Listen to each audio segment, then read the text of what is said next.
LeBron will be back on the court tonight at the Q, where the Pacers have a 1-0 series lead in their first matchup. James might have not attempted a shot in the first quarter, but still finished with a triple-double. Kevin Love also put in work, but the rest of the squad non-existent, and things look dismal for the Kings. Stephen A., is tonight a must-win for LeBron? No, it is not, because he's LeBron. And if your back is against the wall, you still go to Indiana. He's won plenty of games in Indianapolis in his career. It's not a must-win, but I will say that it obviously puts them in a precarious situation. And I think because of that, if you're Ty Lue, you've got to make some adjustments right now.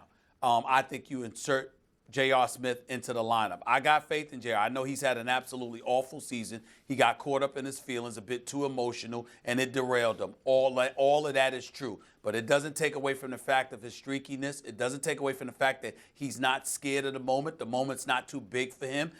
He's not fearful of it, and he has the potential to explode and to get some things done for you and to be a spark plug on the offensive side of the ball. I'm not saying that you sit up there and you take him in and you put somebody like Clarkson or anybody else out or whatever. I'm saying you take Jeff Green out of the lineup. You put in Kevin Love at the 5. You put LeBron at the 4. You put Rodney Hood at the 3. You put JR at the 2. You put George Hill at the 1. And you have Clarkson and Larry Nance Jr. and those boys coming off the bench. You need the punch that J.R. Smith is capable of giving you. And regardless of how awful his season has been, J.R., I still believe in him. I think that he can help and get things done. And particularly when you have an eccentric personality like Lance Stevenson being the pest that he is and being very productive at it, by the way, coming off the bench for Indiana. I think the more you have somebody like J.R. Smith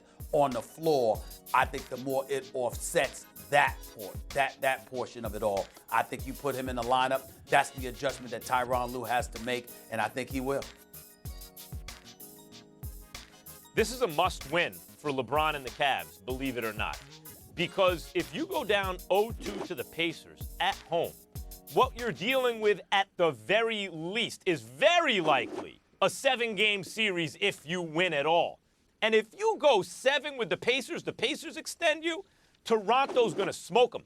To have a chance, like I'm taking Toronto, but to have a chance against a team that is well-balanced, deep, and plays both sides of the ball the way Toronto does, given the lack of talent on the Cavs, LeBron can't go 6, especially 7 games with this Pacers team, even in a win. So I would say there's always the chance you go down 0-2 at home to a Pacers team that's playing the way they're playing, and you just lose. Because if people haven't noticed it, Cavs aren't very good. They're not good. They have, as I said yesterday, no idea on offense. It's okay if you're like this, like Popovich talked about the Spurs the other night. They had an idea on offense. They were they were running what they were supposed to run. Shots weren't falling. Okay, you can live with that. But when guys are kind of meandering around the court, kind of trying something, if they see it presents itself, maybe that's not an offense. And on defense, there was no effort. It was that was a sad display. So the Cavs just aren't very good.